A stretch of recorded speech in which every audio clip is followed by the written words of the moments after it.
Welcome back to Romans, part 2. I am Paul Olson, and we are currently in chapter 10. Our summary statement is confessing and believing equals salvation, and our key verse is verse 4. The summary: God's desire is that Israel would truly be saved. Israel does have passion for God, but they are ignorant of his covenant faithfulness and have sought to only elevate themselves. Jesus is the culmination of the law. Righteousness from observing the law meant you actually did what it said. Righteousness based on faith does not question who will be saved. You have the word of God, and if you say that Jesus is Lord, and if you believe in his resurrection, you will be saved. This goes for everyone. Everyone who calls on Jesus will be saved. But in order to call on him, one has to believe. In order to believe, one has to have heard the gospel. In order to hear the gospel, someone has to proclaim it. And in order to proclaim the gospel, someone has to be sent out. The gospel message is heard and faith is produced. Some of Israel remained ignorant of their calling in scriptures and the gospel itself. Meanwhile, the Gentiles have been exposed to the gospel and salvation through Christ, and that will make Israel jealous. God has been found by those who weren't looking for him, while he has had his hands out to Israel the whole time. In Deuteronomy 28-30, Moses' charge of being Israel's commander-in-chief is coming to an end, and Israel is on the verge of entering the promised land. These chapters tell Israel what is going to happen if they keep God's commandments. They will be blessed.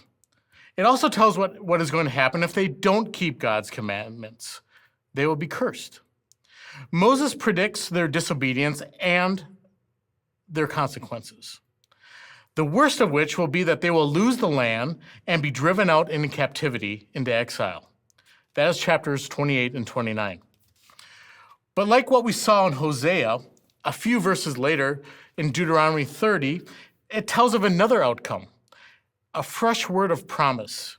Even in exile, they are told that if they turn back to God, he will rescue them. He promises to even transform their hearts so that they would follow him the way they were meant to. God promises to restore Israel, transform her by changing her heart, deliver them from exile, and usher in a new way of living as God's elected people. This chapter continues its main theme as a retelling of Israel's history, but it is set to Deuteronomy 30, post-exile, and it has Christ as the central figure of redemption.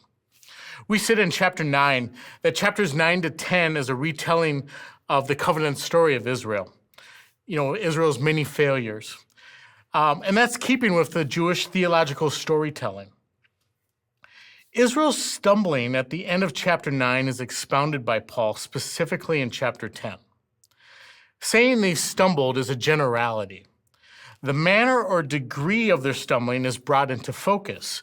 The lens goes from wide to narrow. So in verses 1 to 2, brothers, my heart's desire and prayer to God for them is that they may be saved. For I bear them witness that they have a zeal for God, but not according to knowledge. Now in verse 1, who are the they that Paul's desire and prayer for salvation are for? It's unbelieving Jews. And in verse 2, Paul gives evidence of their zeal for God. But it's a zeal that's not according to knowledge. How can Paul testify to that? Well, if you think about it, that's where Paul was as a Pharisee.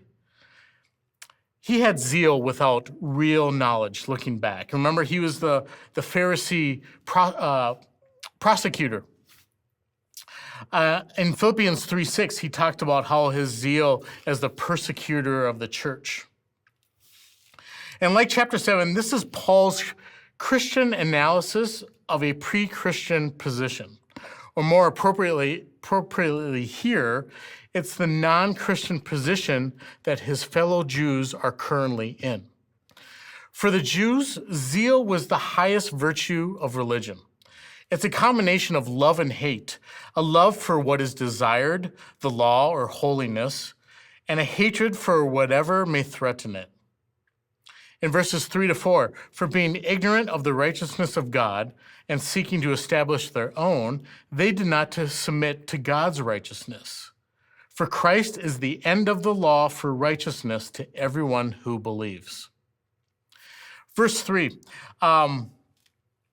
being the not ignorant of the righteousness that comes from God, they are ignorant of God's righteousness. Remember back in chapter 1, what I said was meant about God's righteousness? It is his covenant faithfulness, how God has done what he has said he will do, and how he has been faithful to his people. He has not fallen back on his word, and he has not called an audible and changed the play. They do not understand or identify what God has been doing, and they are seeking to establish a covenant status for themselves, for Jews and for Jews only.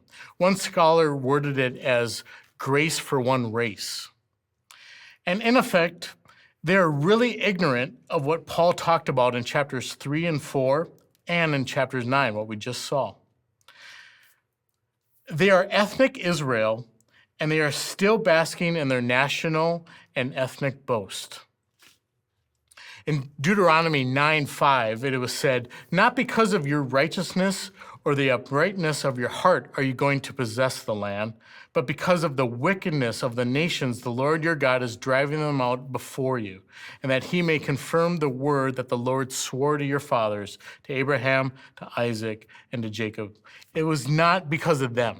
It was because of the evil of the neighbors that he was driving them out so he could give them the promised land. In verse 4, our key verse, Jesus Christ is the end of the law, the Torah, where the plan was to point to Jesus. Jesus has completed the work of Torah in ethnic Israel. Remember back in chapters 6-8, we discussed how because of Adam, the sin of the world was drawn into one place to be dealt with. The curse of Adam was dealt with through Jesus Christ. So now Torah is no longer the requirement of salvation. The purpose of the law comes to an end, not a negative end. The goal and purpose has been achieved. The gospel could not come into fruition without the law. It is not a, hey, good riddance to that old regressive legalistic law. No, Paul's already said the law is holy and just and good. But Jesus Christ is the goal of the law, of the Torah.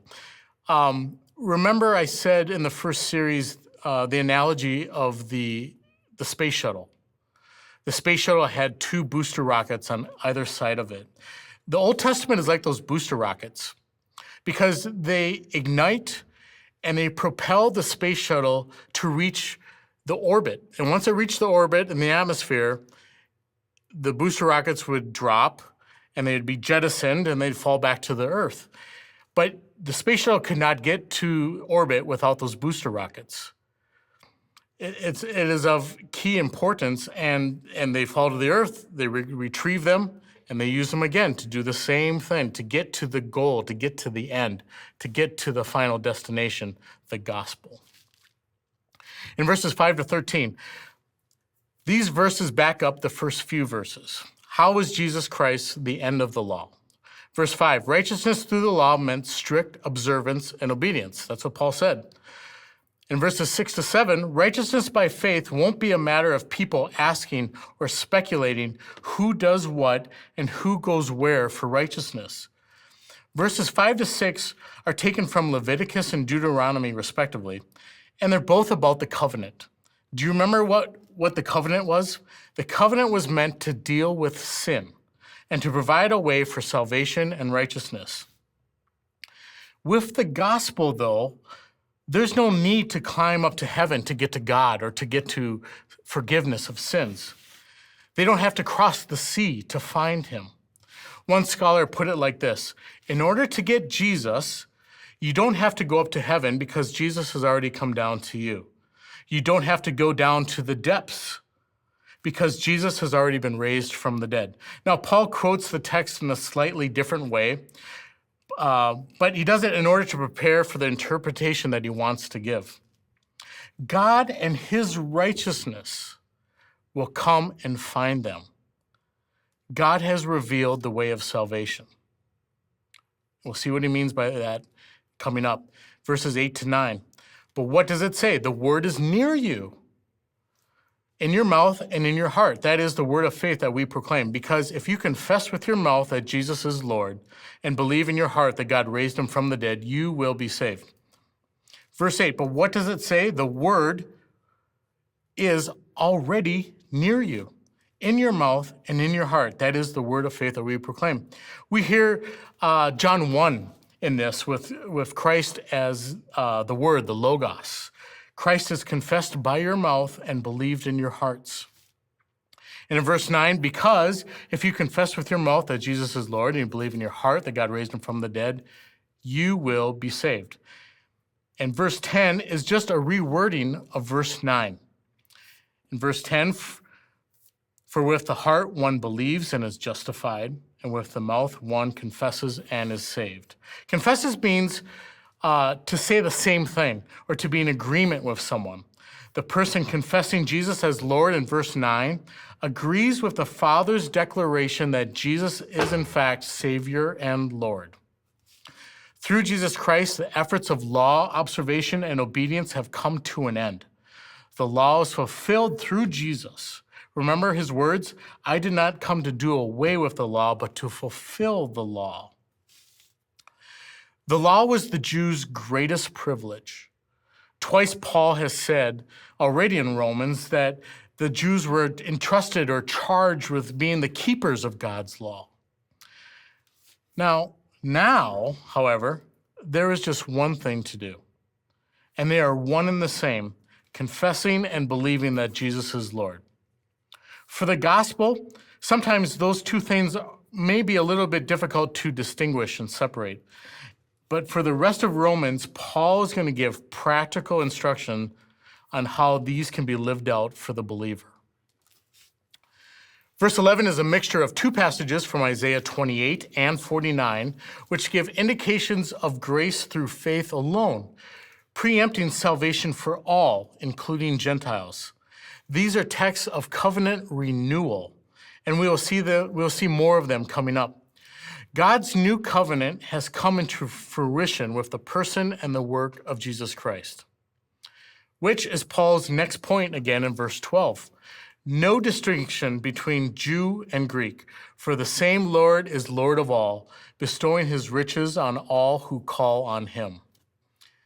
And ending this section with verse 13, for everyone who calls on the name of the Lord will be saved.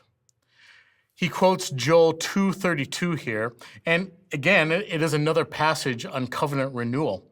Additionally, Paul quoting Joel here with the language is, all who call on the name of Yahweh shall be saved. Paul here affirms that Jesus, with God himself, is in fact Yahweh. Now, this is not calling on God as some deity, but as the one true God through the revelation of and the recognition of his one Son, Jesus, and his resurrection from the dead. In verses 14 to 21, in 14 to 15, Paul lays out the necessary steps for people to call on the name of the Lord, but in reverse order. Preachers are sent. Preachers proclaim the message.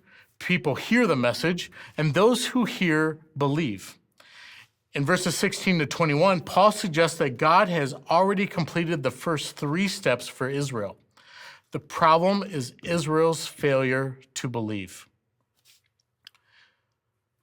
And in verse 15, how beautiful are the feet of those who bring good news. Paul quotes Isaiah 52:7, which is also a covenant renewal passage, which announces the good news that those exiled Israelites will be able to return home, which is a text that we can apply to anyone who comes home to Christ. We are all exiles, and the end result of the sending, the proclaiming, the hearing of the good news, the gospel, is the believing. You know, feet in the ancient world were filthy, and usually everyone's feet were dirty from open sandals. But of those who deliver and proclaim the gospel, their feet and their bodies are anything but dirty. Isaiah and Paul say they are beautiful because the message that comes from the messenger. This is how sharing the gospel works. The message makes the messenger beautiful no matter how dirty the messenger was. In verse 16, some have heard but have not obeyed and believed. Just a side note about this verse, the NIV reads, but not all Israelites accepted the good news. Israelites is an editorial insert that assumes the context is speaking directly and only about Jews. However, the predicament is indicative of everyone. And in verse 17, so faith comes from hearing, and hearing through the word of Christ. In Ephesians 4:20, Paul wrote, he gives a little critique of their faith, but he says, that is not the way that you learned Christ, assuming that you have heard about him and were taught in him as the truth is in Jesus.